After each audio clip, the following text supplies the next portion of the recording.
কলকাতার park circus অঞ্চলের ঐতিহাসিক সোহরাওয়ার্দী এভিনিউয়ের নাম পরিবর্তন করে রাখা হয়েছে গোপাল মুখার্জি রোড। পশ্চিমবঙ্গ দিবস পালন উপলক্ষে কলকাতা পৌরসভার এই সিদ্ধান্তকে ঘিরে শুরু হয়েছে তুমুল বিতর্ক। বিশেষ করে অবিভক্ত বাংলার মুখ্যমন্ত্রী হোসেন শহীদ সোহরাওয়ার্দীর পরিচয় এবং এর সড়কটি আসলে কার নামে ছিল তা নিয়ে দেখা দিয়েছে নতুন প্রশ্ন।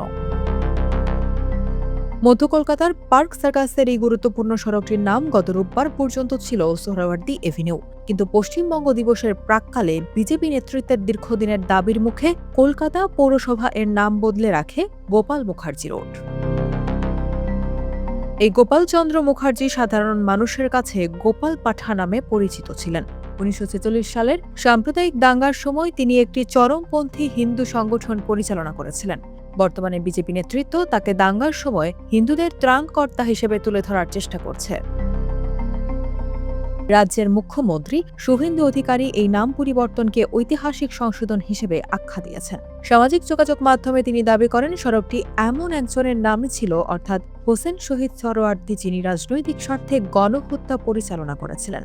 শুভেন্দু অধিকারীর মতে এখন থেকে এই সড়কটি হাজার হাজার মানুষের জীবন রক্ষাকারী গোপাল মুখোপাধ্যায়ের নামে পরিচিত হবে, যা একজন প্রকৃত অভিভাবককে সম্মান জানানোর নামান্তর। তবে এই নামকরণের ভিত্তি নিয়েই প্রশ্ন তুলেছে তৃণমূল কংগ্রেস ও জাতীয় কংগ্রেস।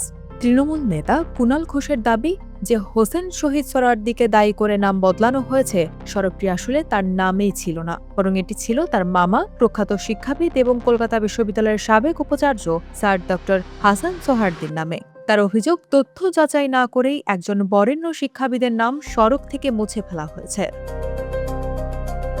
বিতর্কের পালে নতুন হাওয়া দিয়েছেন বিশিষ্ট সাংবাদিক সুমিত চৌধুরী। তিনি ঐতিহাসিক নথি উদ্ধৃত করে দাবি করছেন সড়কটির নামকরণ হয়েছিল ১৯৩৩ সালে, যখন হাসান সোহরাওয়ার্দী বা হোসেন শহীদ সোহরাওয়ার্দী দুজনেই জীবিত ছিলেন।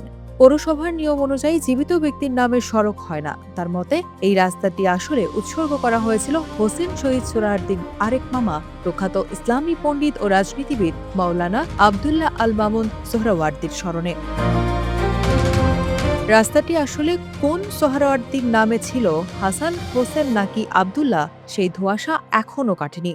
তবে ঐতিহাসিক তথ্যের এই বিভ্রাট ছাপিয়ে রাজনৈতিক উদ্দেশ্যেই এখন এই বিতর্কের মূল কেন্দ্রে পরিণত হয়েছে। রাজনীতিবিদদের গণ্ডি পেরিয়ে বিষয়টি এখন ইতিহাসবিদদের গবেষণার বিষয়ে পরিণত হয়েছে যে শতবর্ষী এই শহরের রাস্তার নামকরণের আড়ালে লুকিয়ে থাকা প্রকৃত সত্য আসলে কোনটি।